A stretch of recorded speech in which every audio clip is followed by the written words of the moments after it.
जय हिंद साथियों, स्वागत है आप सभी का आपके अपने परिवार टॉपर्स विजन पर। तो आज की इस वीडियो में हम बात करेंगे यूपी पुलिस कांस्टेबल को लेकर के, जिसका एग्जाम आपका 23 अगस्त से शुरू हो रहा है। तो आज की इस वीडियो में हम बात करेंगे कि जो यूपी पुलिस कांस्टेबल का एग्जाम है, इसमें जो एक दिन का टाइम बीच में बच रहा है, इसमें आप क्या पढ़ें और क्या ना पढ़ें, और आपको एग्जाम में जब जाना है तो किस प्रकार से आपको एग्जाम को अटेम्प्ट करना है, कितने प्रश्नों को अटेम्प्ट करना है और कितने प्रश्नों को छोड़ना है और कितने प्रश्नों को सही करना कंपलसरी है सब्जेक्ट वाइज। इस प्रकार से हम बात करेंगे ताकि आपका एक सिलेक्शन श्योर हो सके, क्योंकि अभ्यर्थियों के बीच में डाउट रहता है कि हम कितने सेफ स्कोर कर जाएं कि हमारा सिलेक्शन श्योर हो जाए।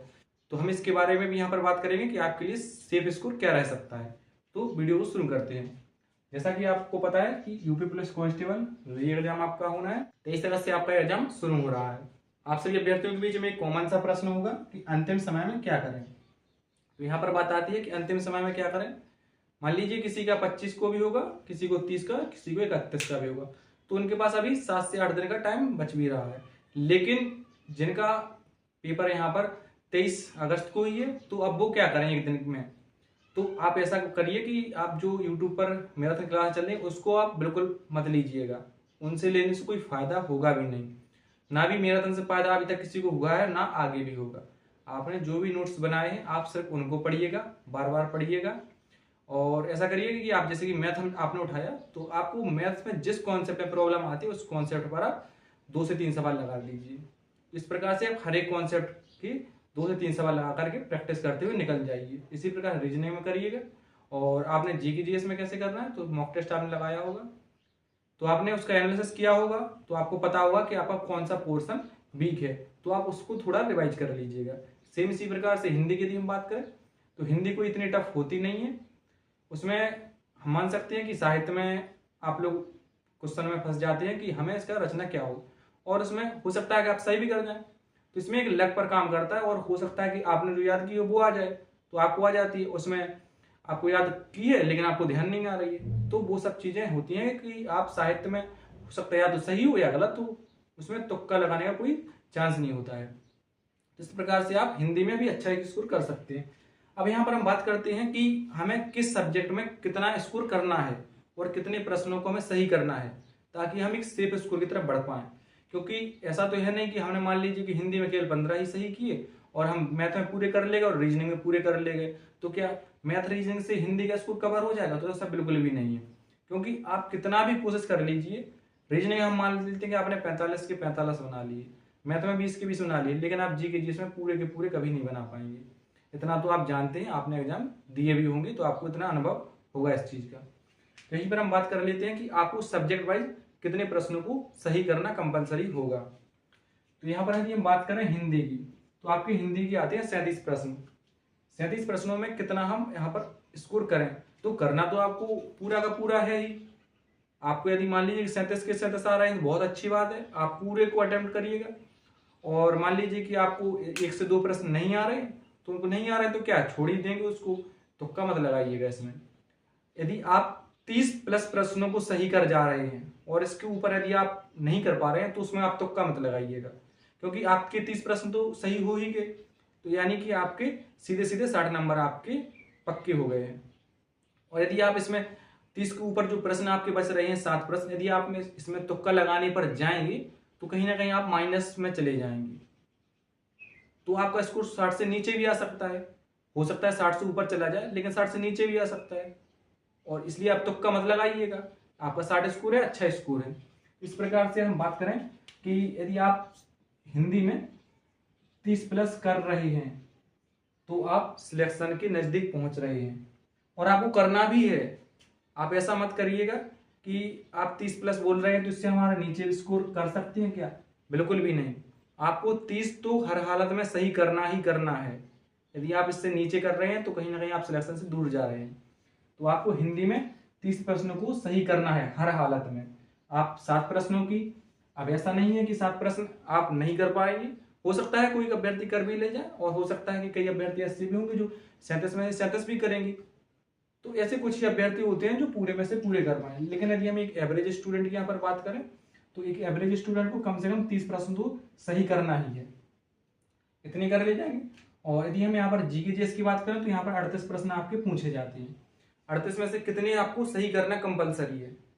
वैसे तो आपको सही करना, मैक्सिमम आप सही करना चाहेंगे और करना भी होगा, लेकिन यदि हम बात करें कि हमें कितने तो करना ही है, इतना हमारे लिए कंपलसरी है, तो आप यहाँ पर मानकर चलिए कि आपको इसमें से 25 प्रश्नों को हर हालत में सही करना होगा, तभी आप सिलेक्शन के नजदीक पहुंचेंगे। क्योंकि आप हर एक सब्जेक्ट में आप इतना टारगेट बनाइएगा कि हमें इस सब्जेक्ट में इतने प्रश्नों को ठीक करना है, तभी आप सिलेक्शन के नजदीक पहुंचेंगे। क्योंकि यदि मान लीजिए आपने केवल हिंदी में 15 सही की और आप जी की जैसे सोचेंगे कि हम 30 या 35 सही कर जाएं, तो हो सकता है कर जाएं, लेकिन इसकी संभावना बहुत कम होती है जी के जीएस में। रीजनिंग में आपके गलत हो ही जाती है, ह्यूमन एरर होती है।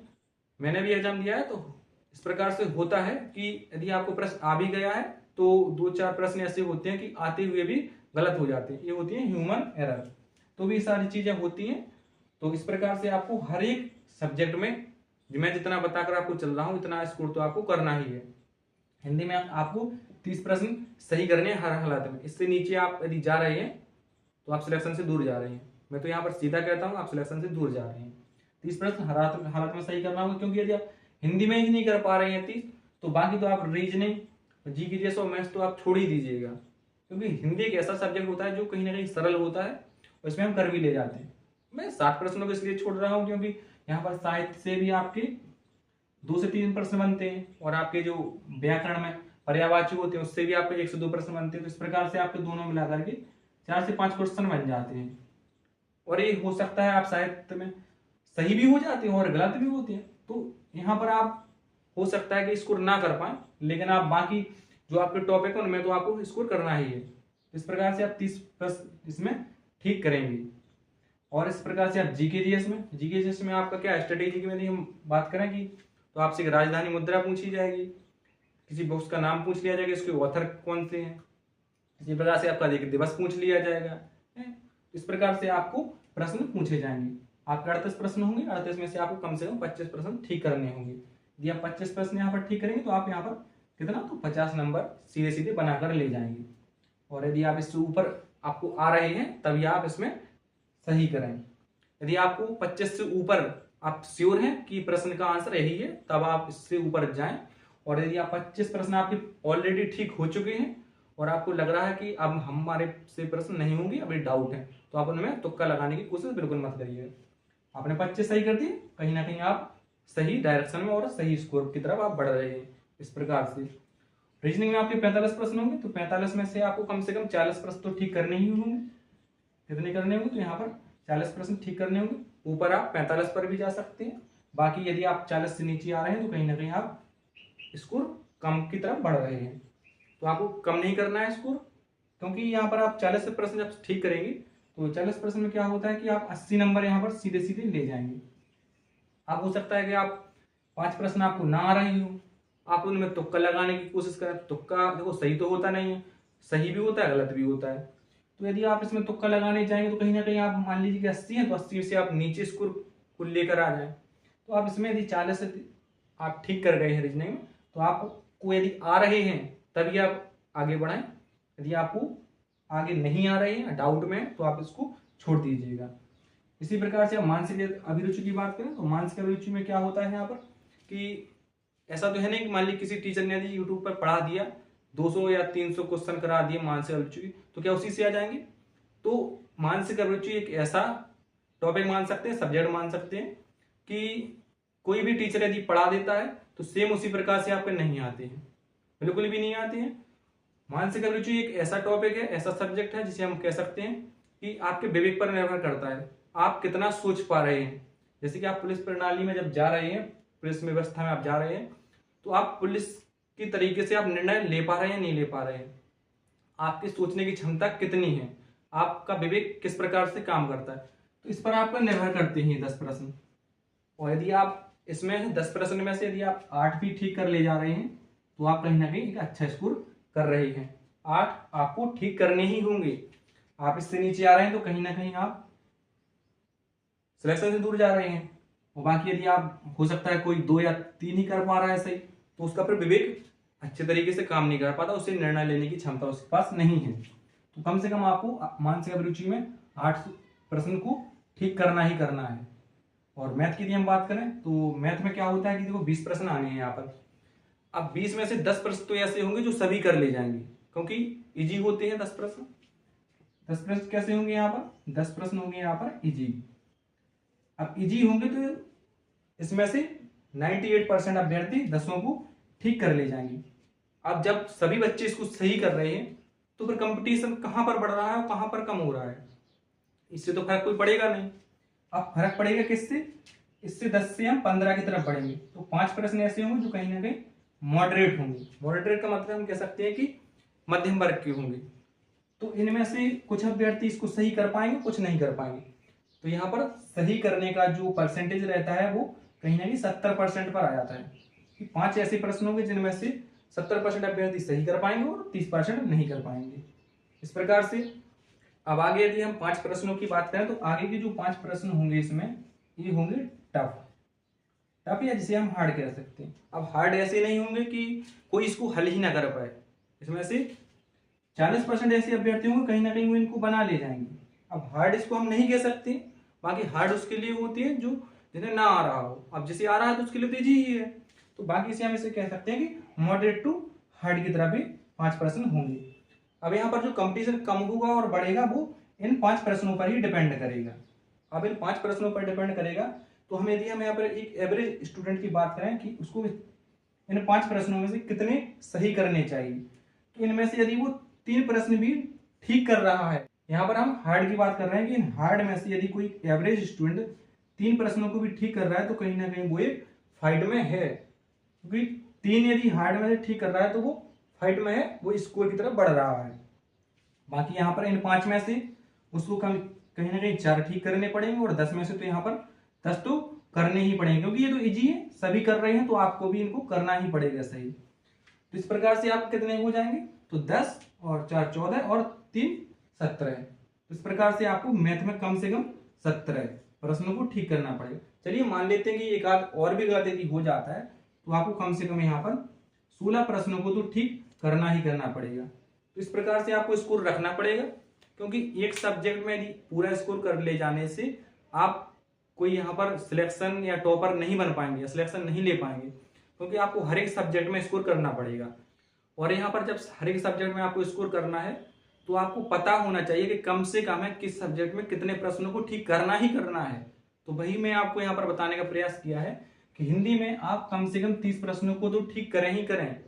यदि आप इससे नीचे हैं तो आप फिर आप अपने हिसाब से देख लीजिए कि आप कहाँ पर स्टैंड करेंगे और कहाँ पर आप फाइट कर पाएंगे नहीं कर पाएंगे। बाकी स्टूडेंट बहुत से हैं और उन्हें पढ़ने का मौका भी अच्छा खासा मिला है जब से एग्जाम कैंसिल हुआ था। तो यहाँ पर अभ्यर्थियों ने अपने आप को एक अच्छे तरीके से प्रिपेयर किया है। तो कहीं ना कहीं यदि आप 30 से नीचे हैं तो आप ऐसा मानकर चलिए कि आप फाइट से दूर हो रहे हैं। मैं तो यहाँ पर सीधे कहता हूँ, इसमें कोई भी मैं आपको गुमराह करने वाली बातें नहीं करता हूँ। बाकी आप 30 प्रश्न यहाँ पर ठीक करिएगा, इससे ऊपर कर रहे हैं बाकी सही है। 25 प्रश्न कम से कम यहाँ पर आपको जीके देश में ठीक करने होंगे और रीजनिंग में आपको कम से कम 40 प्रश्न ठीक करने ही होंगे। अब रीजनिंग ऐसा नहीं है कि आप रीजनिंग में ना कर पाए, रीजनिंग में कर ले जाते हैं। हो सकता है जो 5 प्रश्न हम यहाँ पर छोड़ के चल रहे हैं तो वो हो सकता है काउंटिंग फिगर में ना कर पाए।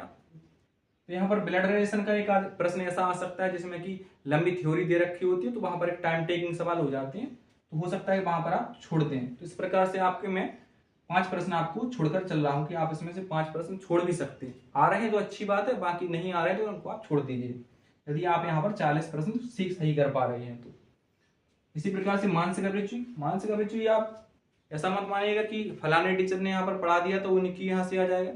तो मैं इतना कह सकता हूँ कि किसी भी टीचर ने यदि मानसिक अभिरुचि पढ़ाई है तो उनके प्रश्न किसी के भी यहाँ पर सीधे के सीधे देखने को नहीं मिलेंगे, क्योंकि मानसिक अभिरुचि एक ऐसा टॉपिक हम मान सकते हैं कि जो एक आपके स्वयं के विवेक पर निर्भर करता है कि आप कितना सोच पाते हैं, आप में निर्णय लेने की क्षमता है या नहीं है। जब आप पुलिस प्रशासन का एक हिस्सा बनने के लिए जा रहे हैं तो आप उसका निर्णय ले पा रहे हैं नहीं ले पा रहे हैं, तो आपके विवेक पर निर्भर करता है ये सारी चीज़ें। अब ये सारी चीज़ें कैसे आप में डेवलप होती हैं, तो वो आपको प्रैक्टिस करने से आती हैं, आपको ज़्यादा सोचने से, तर्क करने से ये सारी चीज़ें आपके माइंड में डेवलप होती हैं। तो आपको कम से कम यहाँ पर 8 प्रश्न ठीक करने होंगे। बाकी यदि आप 2-3 प्रश्न यदि कर पा रहे हैं तो आपका फिर विवेक या निर्णय लेने की क्षमता आपकी कमजोर है। तो आप फिर अपने हिसाब से देख लीजिए कि आप कहाँ पर पहुँचेंगे। बाकी 8 प्रश्न आप यहाँ पर ठीक करेंगे और यहाँ पर कम से कम 16 प्रश्न तो आपको यहाँ पर ठीक करना ही है। तो यहाँ पर यदि हम बात करें कि आपके कितने प्रश्न ठीक हो रहे हैं, तो आपके 30 प्रश्न यहाँ पर हैं और 25 प्रश्न आपके यहाँ पर हो जाएंगे, 40 प्रश्न आपके यहाँ पर हो जाएंगे और 8 प्रश्न हमने आपको यहाँ पर बता के चला है और यहाँ पर 16 प्रश्न। तो इस प्रकार से आपके कितने होंगे, तो आपके हो जाएंगे 8 से 14, 14 5 19, एक आ जाएगा 4 2 6 6 3 9 और 1 10 और 1 11। तो यहाँ पर आपकी 119 प्रश्न आपकी ठीक हो रहे हैं। तो आपको क्या करना है कि आपको 119 प्रश्न तो ठीक करना ही करना है। आप एक सब्जेक्ट से इसको नहीं बढ़ा पाएंगे, आपको हर एक सब्जेक्ट में एक टारगेट लेकर चलना पड़ेगा कि हमें किस सब्जेक्ट में कितना ठीक करना है, जो कि हमने आपको यहाँ पर बता दिया है कि आपको किस सब्जेक्ट में कितना प्रश्न को अटेम्प्ट करना है और कितने प्रश्नों को कम से कम सही तो करना ही करना है। तो इस प्रकार से आपके जब 119 प्रश्न सही होंगे तो इसमें से स्कोर आपका कितना बनेगा, तो आपका स्कोर बन जाएगा कितना, तो 238। कितना बना आपका स्कोर, आपका स्कोर बना 238। अब ये 238 स्कोर जब आपका बना तो एक सेफ स्कोर है। मैं इसको दावे के साथ कह सकता हूं कि आपका ये सेफ स्कोर है फाइनल रिजल्ट के लिए। इसमें यदि आप इतना कर पा रहे हैं, 238 कर रहे हैं, 235 तक चलिए मानकर मैं ले सकता हूं कि आप 235 तक यदि आप कर रहे हैं तो आप जनरल कैटेगरी में भी फाइट करने के लिए काबिल हैं। तो कम से कम आपको इतना तो स्कोर रखना ही है। अब इसमें हो सकता है कि आपको कोई ह्यूमन एरर होती है, देखो होती है, सभी से होती है, सभी अभ्यर्थियों से होती है। कुछ प्रश्न ऐसे होती हैं एक आध दो कि आते हुए भी गलत हो जाते हैं। क्योंकि क्या होता है कि मान लीजिए कि आपने उसको तो आंसर को सही निकाला, लेकिन आपने हो सकता है उसका जो गोला है वो हमारा गोला ही गलत भरते, तो इस प्रकार से हो जाती हैं चीजें।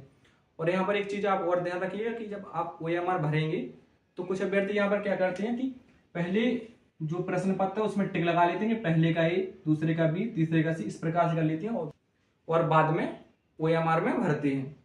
तो मान लीजिए कि यहाँ पर 10 प्रश्न है, 1 2 3 4 5 6 7 8 9 10।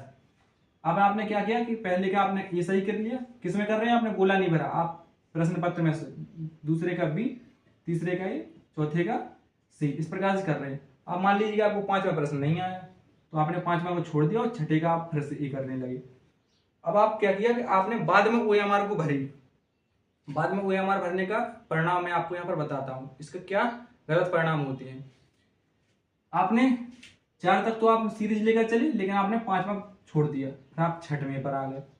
तो आप जब भरेंगे तो आपने 4 तक तो ठीक भरा, लेकिन आपको जब 5वां प्रश्न जब भरना था, लेकिन आपने 5वां उसमें तो अटेम्प्ट किया नहीं था, प्रश्न पत्र में आपने सही नहीं किया, आपने 6वां किया था यहाँ पर। तो आप क्या करेंगे, आप भूलवश 6वें के ऑप्शन को आप 5वें में भर देंगे, और जब आप 6ठे के ऑप्शन को 5वें में भर देंगे गलती से, तो फिर 7वां 6ठे पर आएगा, 8वां 7वें पर आएगा। तो यहाँ से जो इसके नीचे की जो भी सीरीज बनेगी पूरी की पूरी गलत हो जाएगी। यानी कि एक प्रश्न के गलत होने से आपका जो भी नीचे का जो सीरीज बन रही है पूरी की पूरी गलत हो जाएगी। तो आप इस चीज को ध्यान रखिएगा कि जब आप प्रश्न पत्र में पहला क्वेश्चन आप सही करें तुरंत उसको OMR में भर दें। OMR भरने का एक फायदा और भी है कि आप जब तुरंत प्रश्न पत्र में से OMR में भरेंगे तो आपको पता रहेगा कि हमने इतने प्रश्नों को अटेम्प्ट कर लिया है, उतने हमारे सही हो गए। क्योंकि आपने प्रश्न पत्र में तो सही कर लिए, लेकिन आपके पास OMR में भरने का समय ही नहीं बचा, तो क्या ही मतलब है आपके प्रश्न को ठीक करने का और ना करने का। तो आप तुरंत के तुरंत उसमें भरते चलिएगा। पहले का आपको श्योर है कि पहले का A ही है, तो आप तुरंत उसको गोला करके इस तरीके से OMR में भर दीजिए। बाद में भरने का यही होता है कारण कि मान लीजिए कि अगर एक प्रश्न भी उसमें ऊपर नीचे हो गया तो आपका पूरी सीरीज गलत होगी, और 1 से 10 से 15 20 सवाल जितने भी आप उसको करते जा रहे हैं तो बाकी सभी सवाल गलत हो जाएंगे, क्योंकि ऊपर नीचे हो गया सीरीज। तो 6ठे का 5वें भर जाएगा, 5वें का 4वें भर जाएगा, इस प्रकार से आपके गलत भर जाते हैं। बाकी आप यदि हम यहाँ पर बात करें रीजनिंग की, रीजनिंग में आपको कौन से प्रश्न छोड़ने हैं, तो आप क्या करिएगा, जैसे मान लीजिए सीरीज का प्रश्न आज आपके सामने आता है, तो सीरीज आपने देखा, यदि आपको देखते ही उसका पैटर्न समझ आ गया कि इसमें क्या पैटर्न बन रहा है, तो आप उसको सॉल्व करें। और यदि आपको पैटर्न उसका समझ नहीं आ रहा है तो आप उसमें केवल 15 से 20 सेकंड ही दीजिए, नहीं आ रहा है छोड़िए उसको, आगे बढ़िए। इसी प्रकार से आप और कोई यदि सवाल है जिसकी थ्योरी बड़ी है, आपको नहीं समझ आ रही, छोड़िए। आप उसमें ऐसा मत करिए कि आपने ईगो पर लेकर जाए और नहीं मैं तो अभी इसी वक्त सही करूंगा, पता चला कि एक क्वेश्चन सही करने के चक्कर में आप 10 प्रश्न छोड़ के आ गए, कोई मतलब नहीं होगा, आप सिलेक्शन से बाहर हो जाएंगे। तो आप उसमें एक प्रश्न में कम से कम 15 सेकंड या 20 सेकंड दे सकते हैं, नहीं आ रहा छोड़िए, आगे बढ़िए सवाल में। इस प्रकार से आपको प्रश्नों को अटेम्प्ट करना है। बाकी रही बात स्कोर की, तो हमने आपको बता दिया कि यदि आप 238, चलिए 230 भी हम आपको स्कोर देते हैं, मैं आपके दावे के साथ कह सकता हूं कि फाइनल कट ऑफ जो रहेगी जनरल की 230 से ऊपर कैसे भी करके नहीं जाएगी, कैसे भी करके नहीं जाएगी। आप इस वीडियो का स्क्रीनशॉट लेकर रख लीजिएगा इसका, कि आपकी जो फाइनल कट ऑफ होगी 230 से ऊपर भी नहीं है, कैसा भी टफ पेपर आ जाए और कैसा भी आपका नॉर्मल पेपर आ जाए। मैं इतना दावे के साथ कह सकता हूँ, काफी एक्सपीरियंस मेरे को रहा है इस चीज का, कि जो हमने यहाँ पर एनालिसिस किया है आपकी कट ऑफ 230 से प्लस पॉइंट भी नहीं जाएगी जनरल की। यदि हम यहाँ पर ओबीसी की बात कर लें, ओबीसी क्या होगा, तो ओबीसी का कम से कम इसमें से 8 से 9 अंक का डिफरेंस रहेगा। मान लीजिए कि अगर 230 जनरल की जाती है तो उसका आप ऐसे मान सकते हैं कि 222 221 के आसपास आपकी ओबीसी की रहेगी। तो इस प्रकार से आपका 8 से 9 नंबर का डिफरेंस जनरल ओबीसी में रहेगा। बाकी यहाँ पर हमने आपको एक सेफ स्कोर बता दिया है कि आपको इतना सेफ स्कोर तो करना ही है, और यदि आप इतना कर रहे हैं तो आप निश्चिंत रहिए, आप इसके बाद फिजिकल की तैयारी करना। बाकी आप ऐसा मत बोलिए कि हमने पेपर हुआ नहीं, आपने कट ऑफ कैसे बता दी। तो काफी एक्सपीरियंस रहा है इस चीज का। और मान लो पेपर आ भी जाता है तो कितना टफ आएगा। आप कांस्टेबल का पेपर दे रहे हैं, ऐसा तो उसमें होगा कि नहीं हम यूपीएसआई का पेपर रख दें या सीजीएल का पेपर रख दें, तो ऐसा बिल्कुल भी नहीं होगा। आपका 19-20 फर्क पड़ता है। मान लीजिए कि पिछली बार 20 आया था तो इस बार 19 हो सकता है, 20 का 21 हो सकता है, इतना डिफरेंस ही रहता है इसमें। ऐसा नहीं है कि पिछली बार 15 आया था तो यहाँ पर इस बार 25 आ जाए, तो ऐसा बिल्कुल भी नहीं होता है। कांस्टेबल का पेपर है, लेवल जो रहता है उसी के अप्रोक्स, उसी के इर्द गिर्द घूमता है। तो बाकी मैंने आपको यहाँ पर सेफ स्कोर ही बता दिया है, प्रश्न ही बता दिए कि किस सब्जेक्ट में आपको कितने प्रश्नों को अटेम्प्ट करना है। बाकी जब आपका पेपर होगा फर्स्ट शिफ्ट का, मैं अपने टेलीग्राम चैनल पर हर एक शिफ्ट के हर एक पेपर को वहां पर डाल दूंगा, तो आप वहां से डाउनलोड करके अपने प्रैक्टिस कर लीजिएगा कि किस प्रकार का पेपर आ रहा है और बाकी आगे आने वाली शिफ्टों में किस प्रकार का पेपर बन सकता है। तो इस प्रकार से आपका रहेगा। और बाकी मैं भी यहाँ पर कोशिश करूंगा कि आपका एनालिसिस आपके सामने पेश किया जाए हर एक शिफ्ट का।